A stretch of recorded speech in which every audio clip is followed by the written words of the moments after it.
Today I'm responding to Stephanie Sue and the video she made about me entitled, Why I'm Scared of Nikocado Avocado.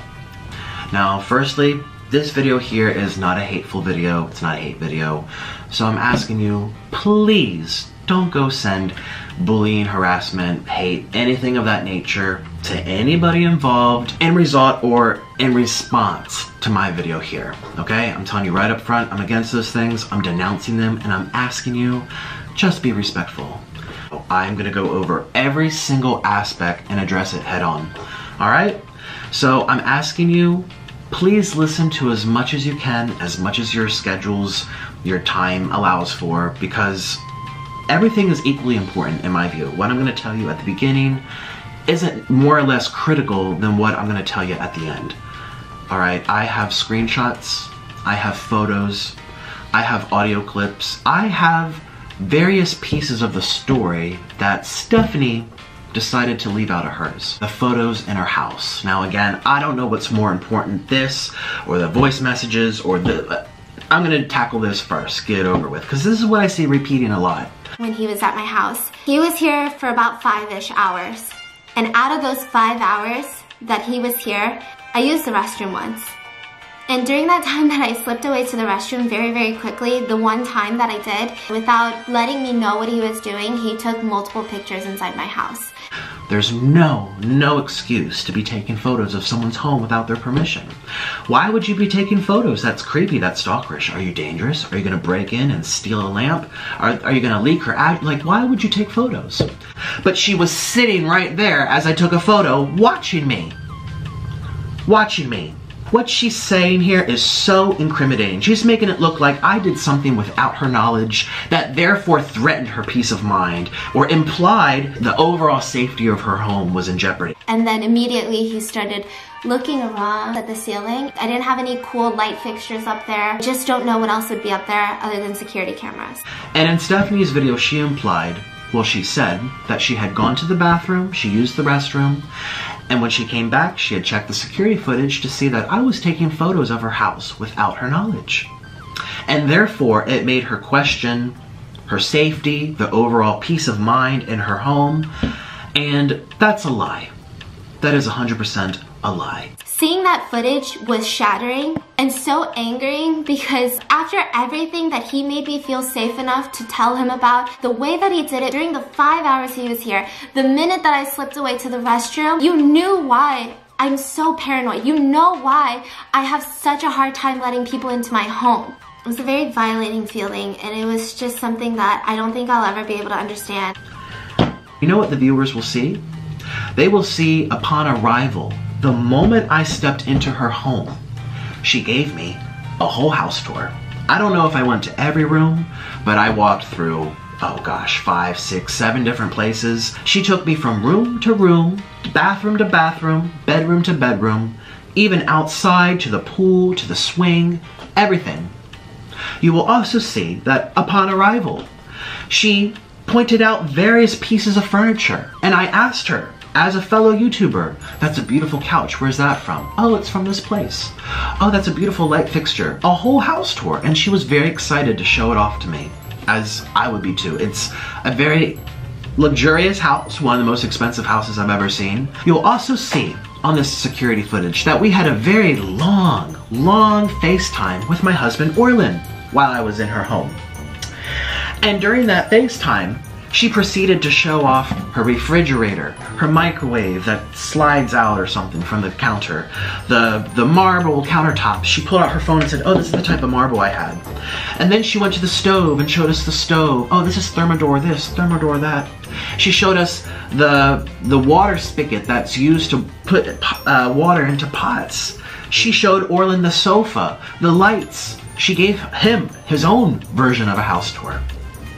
And she's claiming that I was taking photos for an odd reason that she has no idea what it was for. And that's what made her feel unsafe. Stephanie, you painted the stage for your viewers that you had no idea I was taking photos, and that was the reason you were questioning your safety. That's the only thing you supposedly had on me. And you knew that probably wasn't enough to emotionally sway everybody, which is why you made half of your video discussing sexual assault, PTSD, the Me Too movement, all of which have nothing to do with our collaboration. It is so ethically wrong to insinuate that I was taking photos while you were in the bathroom and you had no idea as to why that was the case. That is deliberate manipulation in order to sell a story.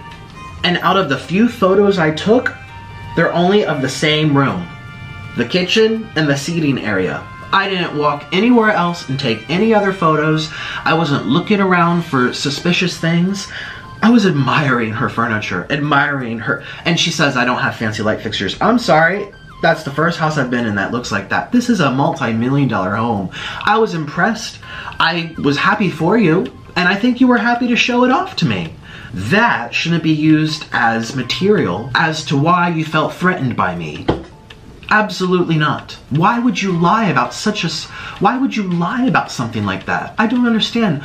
Why would you lie about it? I even took a selfie. Look at me. And I sent it to my husband. Oh, and let me play you what I sent to my husband. Here's a screenshot of Orlin watching us do the house tour. Look, I'm literally pointing toward the couch. This is innocent stuff. This was like fellowship. This was conversation. Oh, look at my house. Look at my sofa. Where's it from? Oh, it's beautiful. Orlin says, oh, I love it. You know, we are YouTubers too. It's not like I'm the milkman coming to rob a lamp from her. A lot of these YouTubers, they have security systems that talk to them. You know how like yours just like makes a message on your phone, but then you have to open it, you have to see, and it does it like every time someone walks by, which is annoying. But theirs will be like, it's a intercom sound speaker like throughout every room in the house, and the lady will go, someone's at the front door, and they'll go, someone's at the front gate, or someone's out back, or someone opened the second story window. And she talks to you and stuff. I really want that. That's really nice. That's what I sent. That's what I sent him. Why would you lie about something like this when you knew it's not like I walked into her house like this.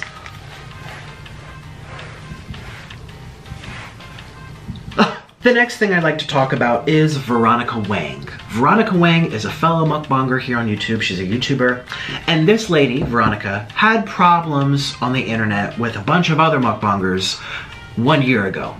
And Stephanie is saying that I'm pressuring her to talk about what happened. And we were in the car and the topic of what we were going to talk about in the talking mukbang came up. And this is kind of when I first felt really uncomfortable because Nick said it very assertively, we're gonna talk about Veronica and we're gonna spill all the tea. And I was kind of confused because I was like, oh, whoa, what? And so I was immediately like, no. She's saying that she would never want to bring her up. She never brought her up before. And she said, quote, I'd have no reason to. She's making it seem like I'm trying to drag poor Stephanie into spilling the beans about Veronica, even though she would never have it in her heart to do so. I think she said, oh, it was something about pink hair dye, you know, as she's laughing and giggling. You know, why did she start laughing all of a sudden? It wasn't very funny. And this is a lie, too. She wants her viewers to think she'd never take part in a discussion about Veronica. Well, she forgot to mention and show in her text messages, there's my other phone, that she asked us, me and Zach, to take part in a multi-video documentary about Veronica Wang, Shane Dawson style. Let me read you what she said. This is at the end of August, a couple of months ago, 3 or 4 months ago, and this is what she said. Hi, so I have a wild idea. Veronica Wang is gonna be in Los Angeles and wanted to meet me to talk. I haven't run the idea by her, but I'm pretty sure she'll be on board considering everything. I want to do a more serious docu-series type video, Shane Dawson type, with Veronica, highlighting not only everything that happened with Shook Bang and including what happened between Veronica and I, but also all the personal conflicts that were involved. It would be a good cliffhanger to whatever you have to say to her afterwards, yada yada. I'm texting Zach at the same time personally. I'll show you those texts in a minute. Zach says I'm not involved in that drama, but I'll help out wherever you need me to. She wanted Zach to be in this video, and Zach doesn't even speak. And he wasn't even on YouTube yet. Okay, or maybe he was, but no one knew him. Sorry, Zach. And then Stephanie says, so essentially, I want to address everything that she did that hurt everybody involved, starting from Shookbang, and maybe finally get her to understand that she wasn't the victim here. And I would also like to showcase a side of you that shows you're not just here for the drama, but you're here for the underdogs, and the words she said against you hurt you, and not just angered you. I would also like people to see a glimpse of vulnerability from Nikocado, obviously to your comfort. But I was just hoping to be an unbiased voice. And this is what I said to her. I said, it honestly seems like a little much. I don't live there, I'd have to fly there, and if anything, a Shane Dawson documentary, that's many different days of filming and shooting. I'm not really interested in spending weeks there for this. Yeah, a collab where we eat and chat, but that's different than a documentary. It would be hard for you, Stephanie, to be that unbiased voice considering you were Veronica's friend, and it was your own videos that started Shookbang making videos, as well as the supposed advice you gave to Veronica to delete them. Like, at this point in time, no one even knows you stopped being friends or that she treated you so poorly. So it will come across to the viewers as you trying to bring her back to being liked by everyone again, which could backfire. She never even apologized to you or anybody, so I don't think it's a good idea, just my thoughts. She's like, oh, okay, well, I'm still thinking about it, but I'll keep you guys up to date if anything comes into fruition, yada, yada, yada. I said, it's an interesting idea, but I think it would only work with someone who wasn't involved. And we'd have to know up front that she's willing to apologize and admit she screwed up, otherwise it's a waste of everybody's time. And I say, quick question for Stephanie. I know you said you were unable to collaborate with me personally, but because you didn't want anything drama related on your channel for professional purposes, so how do you think a video of this nature would do with both me and Veronica together, the literal dividing force to any existing drama that led us to not collaborate in the first place? So, in Stephanie's video, saying she doesn't know how to say no to me, she's so afraid for it. She said no to me lots of different times. She said no to me over dinner, and said she doesn't want any drama on her channel. She has, everything is very monitored and filtered and controlled through her lens of Stephanie Sue. And I would bring in the drama and she didn't want that. And I understood that. And I had also asked before that, a year before that, saying, hey, I'll come to Los Angeles, let's collab. She said no. She showed that text, and I think she showed it, I can show it. So she's told me no twice before, and I said, and the reasons were because you're full of drama. Then Stephanie said, but I do feel that her reaching out to me is her, hopefully, trying to apologize for everything that went down. In terms of the video, if it is to even happen, I'm hoping it will be a chance for us and everyone else she wronged finally get our apologies and closures, but also have a more meaningful and productive conversation about everything that happened. I never really got 100% clear my name after what happened, so Stephanie was interested in talking about it for her own personal reasons, and you never got your apologies, and she never accepted what she did, so I was hoping we could walk away from it with this closure. But I don't want you to feel like all of us will come out holding hands or anything, but maybe it's for all of us to air out what happened in a productive manner so that none of us have this looming over our heads any longer. So this has been, what, 8 months, 9 months? I can't do math. A very long time since it happened, and it's still looming over her head. As this group text was going down, I asked Zach personally, I said, between you and I, what do you think? He says, I'm with you on this one only because she never really addressed it when it was all going down, and no one knows her and Veronica had beef. And I said, exactly. He goes, I feel like she's trying to play mediator when she can't approach it that way since she's part of it. And I said she was silent that entire time. So she's giving Veronica a lot of credit here, an opportunity for all of us to right our wrongs and dig deep into meaningful conversation, blah, blah, blah. I'm like, what makes you think Veronica's even up for that? It's one thing to do a collab like Trisha where we eat and giggle. I said, it's another thing to investigate all over again. Zach said, exactly. It might actually backfire and start even more shit once you get to talking about the juicy shit, because I'm sure she's still gonna feel offended. All right? Still feels offended. Can I tell you, when I first met Stephanie Sue out for dinner, we were there for what, like 4, 5, 6 hours? Do you think we were talking about the weather? Talking about how to make an omelet? Talking about what our favorite designer bag is? It was Stephanie Sue going on and on and on and on and on and on and on and on about all of this stuff between her and Veronica. I didn't even ask her. Zach didn't even ask her. She was, boom, vomiting it out. She had this boiling up, like she says, looming over her heads. It's still looming over her head then. And let me tell you, When I, just 2 weeks ago, was in Los Angeles, it was still looming over her head then too.